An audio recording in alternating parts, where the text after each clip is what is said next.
Before we start, let's go over the anatomy of a card. On the left-hand side, you'll find the attribute bar.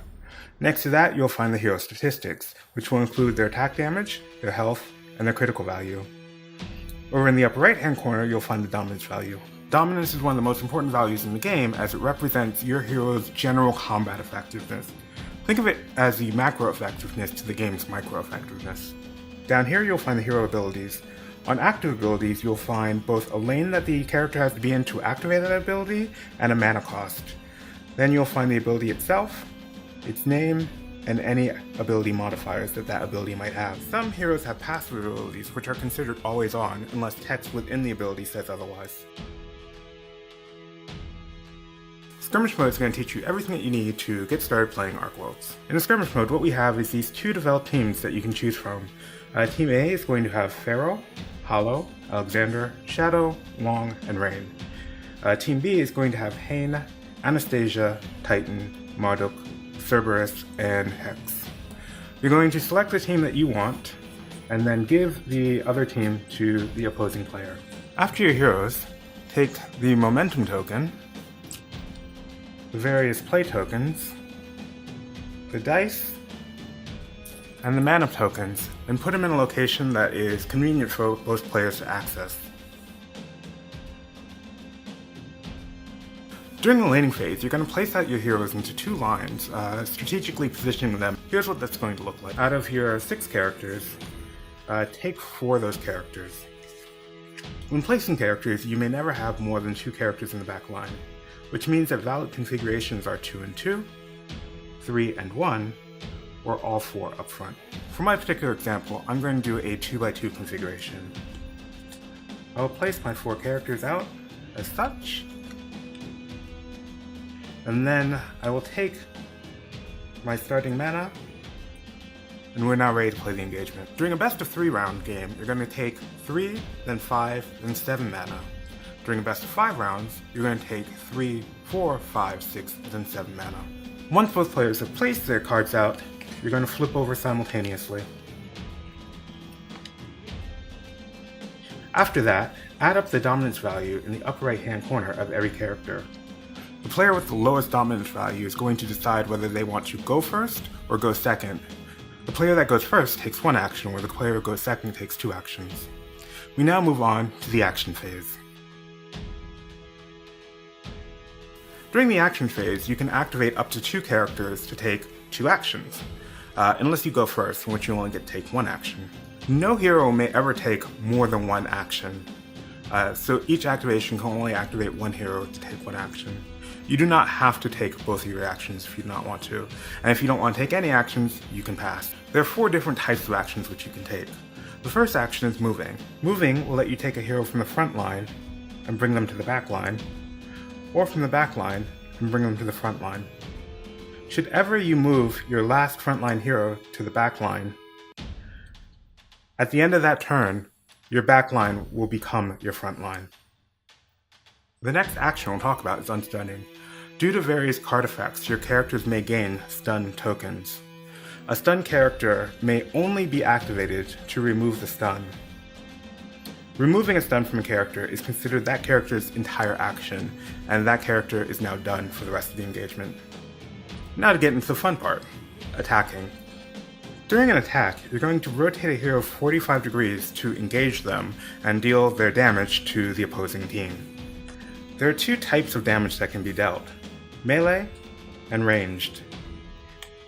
During a melee attack, you may only attack from your front line to your opponent's front line.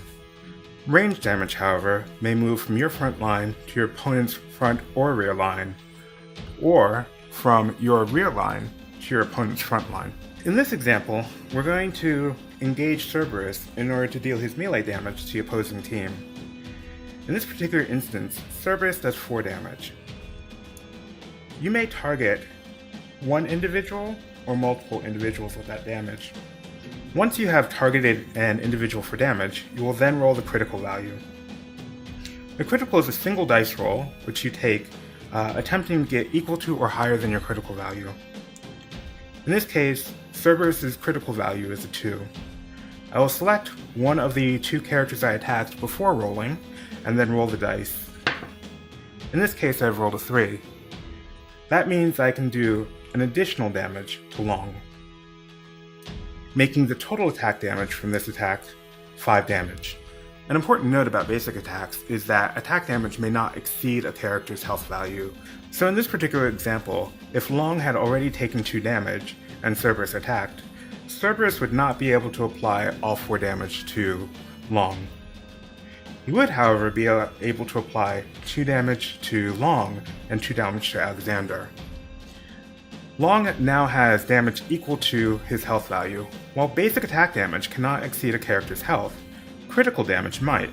So in this particular instance, where Alexander has 2 damage and Long has 4 damage, Cerberus would be able to roll his critical dice against Long.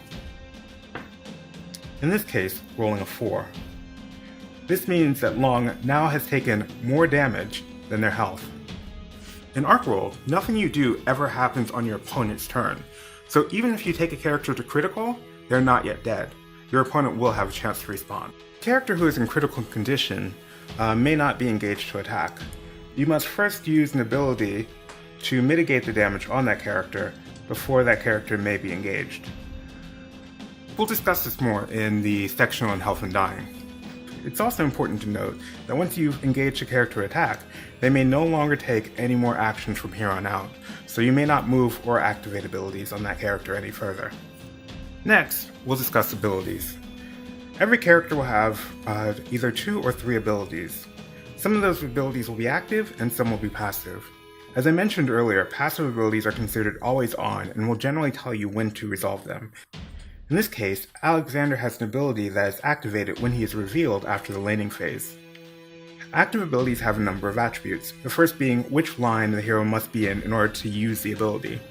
Some abilities require you to be in the front line, some in the rear, and some abilities will say any, which means that you can be in either line to activate them. Here's the mana cost that you must have in order to use the ability.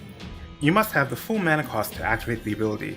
You cannot pay portions later on. You activate an ability by simply placing a mana on that ability, and that counts as 1 action.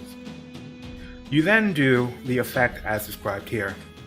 If an ability has multiple sections, as it does here, you must do all sections before moving on to the next action. You may not take part of an action, take another action, and then come back to the second part of the first action. Unless otherwise noted, an ability may only be used once per engagement, so placing a mana on it is useful for remembering which abilities you activated this engagement. And again, remember, once a character engages into battle, they may no longer use abilities. Some abilities have modifiers. In this example, Anastasia's healing ability has a 2x modifier. This means that you may use the ability up to twice in one engagement. Activating an ability more than once in a particular action counts as 1 action still. So in this particular instance, we can activate heal twice for 1 action, or activate heal once in 1 turn, and once again in another turn for 2 separate actions. On Hayne's ability, you'll notice that he has both a 2x and a fast. This fast symbol here means that the ability may be used before taking another action with that character. In this instance, you'd be able to activate Hayne's fast ability to move him from the back line to the front line. And then because the ability is fast, you'd be able to take another action, which would be to attack. An important distinction between attacks and abilities is that abilities may be used even if you're critical. Let's take a look at this situation here. In this situation, both Hayne and Anastasia are critical.